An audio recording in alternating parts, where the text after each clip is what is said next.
Hi everyone, it's Steph here if you don't already know, and on this channel I just talk about all things career and all things lifestyle. So I am currently a trainee solicitor at a top international law firm in London, and I'm also an entrepreneur, so I will just be bringing you my tips and tricks to help you be successful in your journey too.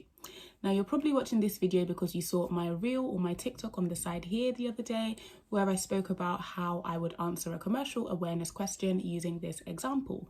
In this video, I am going to be breaking down exactly how I would actually research a deal, because I know that that's something that a lot of people struggle with. I'm going to be using the exact same example, so that as the takeover potentially increasing petrol prices, if you would like to see how I research this deal and the steps that I would take, please stay tuned.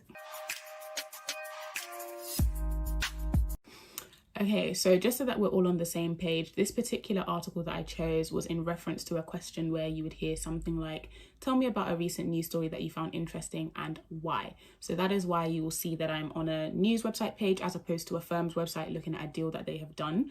I think if you were asked to specifically speak about a firm's deal, or if you're trying to show commercial awareness in the sense of a deal that a firm has recently done, then your first point of call should be the firm's news page as opposed to an article like this. But because of the type of question I'm answering, that's why I'm on a page like this. So cool, that is your kind of pre-step, I guess, before we get into how you would actually research a deal. The second precept that I think is really, really important to mention is that you need to have alerts set up on your phone or whatever device it is that you use to get your news on the go. So for me personally, I am quite interested in fuel prices because I drive. So I do have fuel alerts on my phone because I am very much wanting to know when those prices are going to rise so I can be ready for it.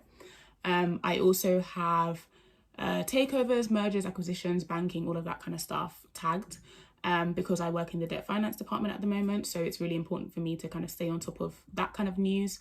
Then I also have like energy, oil, all that kind of stuff tagged as well. And that's just purely because I'm quite interested in that sector.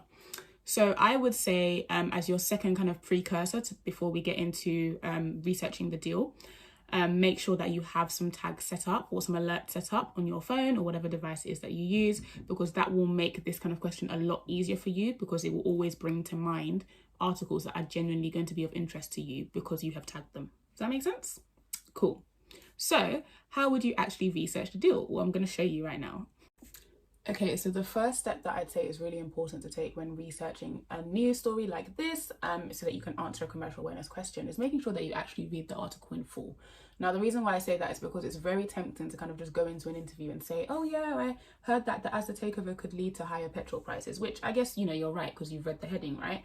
But you need to remember that from a journalist perspective, the heading is always there to draw in readers. It's not necessarily there to tell the 100% full truth. And I guess in your case, if you're going to a legal interview, it's not there to convey the 100% legal truth. So you need to make sure that you've actually read the whole article in full.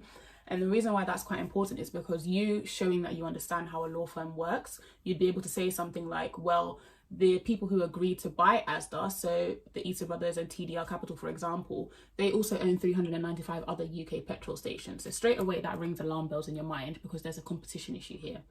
And if someone who, just in very, very simple terms, if someone who already owns a large number of petrol stations in the UK are buying someone else who happens to own petrol stations in the UK, because Asda owns about 323, it now means they're going to have what we call a market majority, or they could potentially have a market majority.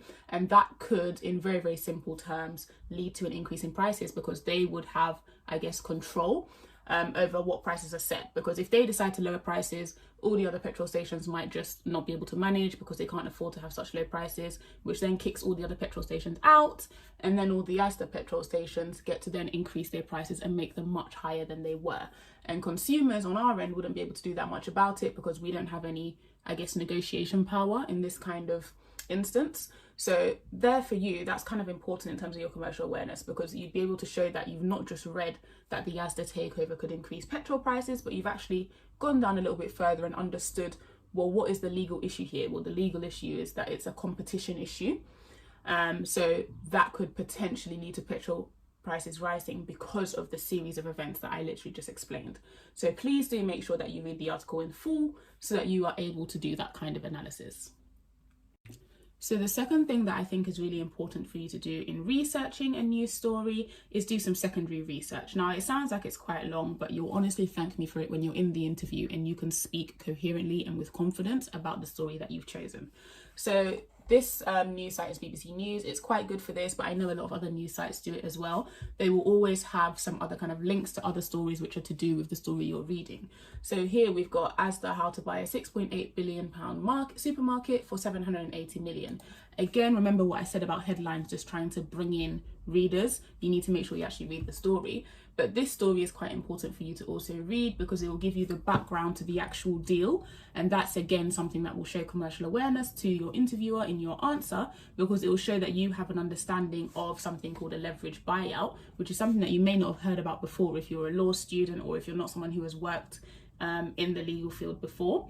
But if you've just read this deal, then it kind of makes you sound like you know what you're talking about, if that makes sense. So this is a great thing to do. Make sure you do some secondary research and again read the article in full so that you can have a deeper understanding of what the commercial awareness issues actually are. So now that you've completed step 1 and step 2, your commercial awareness in terms of the particular firm that you're interviewing at or that you are researching, if you're just in the application stage, should really kick in now. And there are 2 things that I would do. So I would either look at whether the firm that I'm interviewing at or applying for does a lot of leverage buyout deals in their banking department, or I would look at whether that firm has a really strong competition practice. Now, the reason why I would do that is because this particular news story refers to those 2 things that I've just spoken about. It talks about a leverage buyout deal, and it also talks about the Competition and Markets Regulation Authority. So that kind of just gives me warning bells to say, okay, this is what I should be looking to link it to in the firm that I am applying to. When I do that, I will then try and look for challenges and opportunities that it presents for that firm. But this is based on my knowledge of that firm's strengths. So I'm going to try and use a firm to give you a proper example. It's not going to be the firm that I work at. It will just be another random firm, just to show you what I mean. Okay, so I just did a really super quick Google search. Literally just typed in what firms in London have a strong competition practice. Obviously, you would be doing a bit of a deeper search than I have just done, but this is purely just for example purposes, so it doesn't really matter. Freshfields is what came up, and just for context, antitrust is basically the US version of competition law. So if it says antitrust practice, it's basically competition law. And we've got on the side here antitrust, competition and trade, so you do know that it's relevant to what we were looking at in terms of our news article. So fine, here I know that if I was applying to Freshfields, I know that they have a pretty decent antitrust practice or a pretty decent competition practice. Fine. So when I'm trying to link my challenges and my commercial awareness in terms of the story that I wanted to speak about, I would say something like, given the strength of your antitrust, so make sure you use the name that they actually use, but given the strength of your antitrust litigation practice, I would think that a deal like this could provide many more opportunities for this firm because it would, if you advise well for this client, they would obviously come back if they have any more issues, and your further commercial awareness could actually come in here because the Issa brothers in particular have been going around buying up a lot of stuff. I think they also bought Leon and a couple of other places as well. So there could potentially be a lot of antitrust issues that could come up further down the line if they're getting too much of a market monopoly in some of the industries that they're in. So that would show really great commercial awareness. Now, the final step doesn't actually link to any form of research, but I think it's really important to mention it anyway, because anytime I speak to people about answers that people give in terms of interview or applications, people seem to forget how important you are.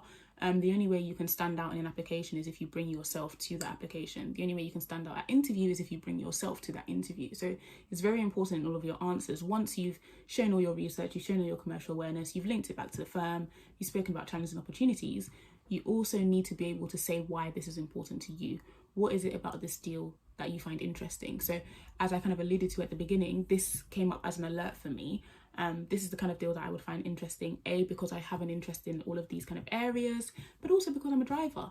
As a consumer, I need to know whether the prices go up or down because I want to know how much I'm going to be spending. And it's important to me as a consumer to know what the Competition and Markets Authority are doing about potential price increases that are just unjust and are not fair. So for me, it would be quite interesting to know, and I would say that in the interview.